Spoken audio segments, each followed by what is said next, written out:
Good morning बच्चों। मैं आकांक्षा विद्यापीठ inter college की अध्यापिका क्लास ट्वेल्थ के नागरिक शास्त्र में चैप्टर 1 के शीत युद्ध के दौर के बारे में बताऊंगी। शीत युद्ध का दौर, जैसे कि आपने सुना होगा शीत युद्ध का दौर। कहीं ऐसा तो नहीं है कि आपने कभी सुना ना हो शीत युद्ध का दौर और आप समझ रहे हो कि शीत युद्ध का दौर यानी कि शीत युद्ध यानी कोई बर्फ़ में कोई लड़ाई, कोई युद्ध हुआ हो, ऐसा कुछ नहीं है। शीत युद्ध के दौर, चलिए मैं आप शीत युद्ध के दौर के बारे में बता देती हूँ।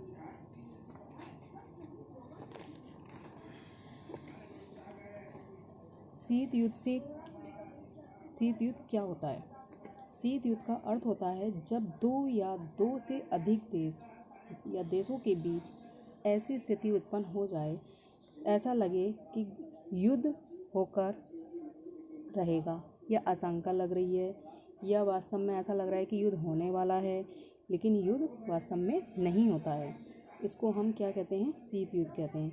इसमें युद्ध की पूरी संभावना तो बनी रहती है इस युद्ध में, और आशंका भी बनी रहती है, डर भी होता है, तनाव भी होता है और संघर्ष इसमें जारी रहता है कि युद्ध हो जाए, लेकिन ऐसा नहीं होता, युद्ध नहीं हो पाता है। इसी को हम शीत युद्ध कहते हैं।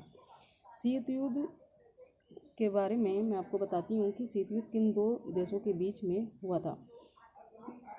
अमेरिका व सोवियत संघ के बीच हुआ था, जो शीत युद्ध 1945 से 1990 तक चला, यानी 45 वर्षों तक चला।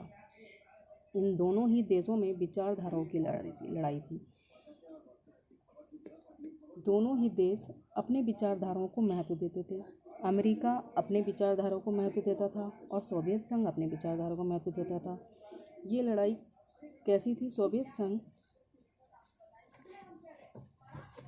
सोवियत संघ समाजवादी साम्यवादी अर्थव्यवस्था को बेहतर मानता था। समाजवाद में क्या होता है? इसमें सारी व्यवस्था सरकार के हाथ में होती है, निजी व्यवस्था का विरोध होता है। सोवियत संघ इससे सहमत था, जबकि अमेरिका पूंजीवाद से सहमत था। इसमें सरकार का हस्तक्षेप नहीं कम होता है, व्यापार अधिक निजी व्यवस्था होती है, व्यापार अधिक होता है और निजी व्यवस्था में होता है। इसी वजह और दोनों ही देश एक दूसरे से अपने आप को कम नहीं समझते थे, और जिसकी वजह से शीत युद्ध हुआ और शीत युद्ध 45 वर्षों तक चला। अच्छा, शीत युद्ध का कारण क्या हो सकता है? इसका एक मेनली कारण है जो मैं आपको बताती हूँ। विश्व युद्ध 1945 के बाद दोनों महाशक्तियाँ 1945 के दूसरे विश्व युद्ध के बाद ख़त्म हो गया।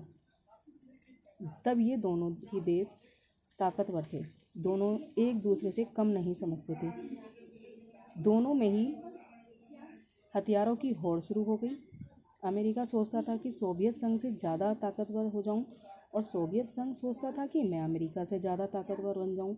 यही हथियारों की होड़ दोनों के बीच शीत युद्ध का कारण बन गई। अर्थात दोनों महाशक्तियां दूसरे विश्व युद्ध के बाद जब एक दूसरे के मुकाबले खड़ी हो गई, उनके बीच हथियारों की होड़ शुरू हो गई। यही घटना शीत युद्ध का कारण बनी। हम शीत युद्ध के कारण और भी हैं जो हम पढ़ना चाहेंगे। पहला है, आप ये देखिए, परमाणु बम का आविष्कार। परमाणु बम का आविष्कार शीत युद्ध का प्रमुख कारण था। अमेरिका और ब्रिटेन परमाणु बम की तकनीक को गोपनीय तरीके से हासिल कर चुके थे, लेकिन सोवियत संघ को इसकी भनक नहीं थी। सोवियत संघ को इस बात का पता चलने पर वह अमेरिका से क्षुब्ध हो गया तथा दोनों शक्तियों के मध्य आपसी मतभेद बढ़ गया। सोवियत संघ, दूसरा इसका कारण है सोवियत संघ द्वारा यूएसए की आलोचना। सोवियत संघ ने क्या करा था कि अपने देश में सोवियत संघ ने द्वितीय विश्व युद्ध के दौरान ही अमेरिका की आलोचना करना शुरू कर दिया था। यहाँ की पत्रिकाओं और लेख में, विरोधी लेख और समाचारों में अमेरिका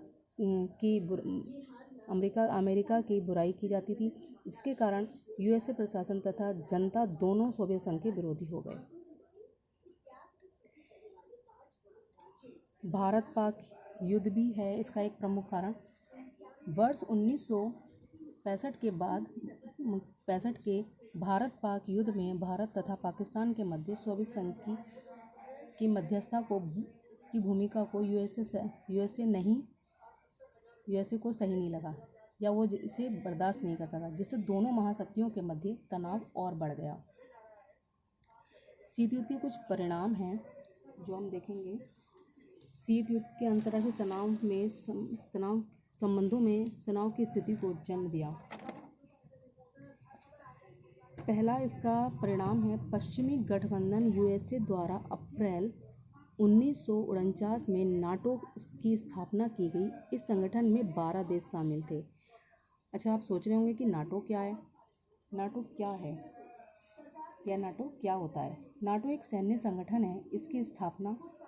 इसका पूरा नाम उत्तरी अटलांटिक संधि संगठन है। इसकी स्थापना 4 अप्रैल 1949 को हुई थी। इसकी शुरुआत अमेरिका ने की थी। इसका मुख्यालय बेल्जियम में है। इसमें 4 अप्रैल 1949 को 12 सदस्य शामिल हुए थे। संयुक्त राज्य अमेरिका इसका मुख्य सदस्य था। वर्तमान में नाटो के सदस्यों की संख्या 29 है।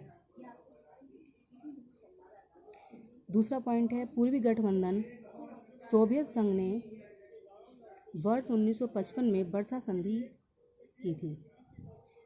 तीसरा है अमेरिका ने अपनी शक्ति का प्रदर्शन दक्षिण पूर्वी एशिया में दक्षिण पूर्वी एशियाई संधि संगठन तथा पश्चिमी एशिया में केंद्रीय संधि संगठन की स्थापना करके किया। फोर्थ, अमेरिका के सेटो एवं सेंटो के जवाब में सोवियत संघ तथा साम्यवादी चीन ने उत्तरी वियतनाम, उत्तरी कोरिया एवं इराक के साथ अपने संबंधों को दृढ़ता प्रदान की। आपने देखा होगा अमेरिका के सेटो। आपने सेटो क्या होता है? सेटो एक South East Asia treaty organisation है, यानी इसका हिंदी में हुआ दक्षिण पूर्वी एशिया संधि संगठन। ये 1955 में फिलाइन के अंदर में एक संगठन बना था। सोवियत संघ के प्रभाव को रोकने के लिए बनाया गया था। ऐसे ही सेंटो है। सेंटो होता है केंद्रीय संधि संगठन। ये मध्य एशिया में बना। ये भी सोवियत संघ के प्रभाव को रोकने के लिए बना था। यानी जितने भी जो संगठन बने थे, चारों संगठन बने, वर्सा संधि है, नाटो है, सेटो है, सेंटो है, ये सारे संगठन सोवियत संघ के प्रभाव को रोकने के लिए बनाए गए थे।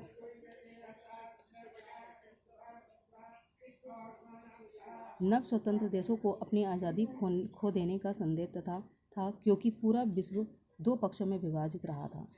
सोवियत संघ एवं अमेरिका दोनों में कोरिया, बर्लिन एवं कांगो यानी जो 1960 के दशक में शुरुआत हुई थी तथा कई अन्य स्थानों पर सीधे मुठभेड़ की स्थिति उत्पन्न हो गई। तो बच्चों, आज मैंने आपको शीत युद्ध के बारे में बताया है। शीत युद्ध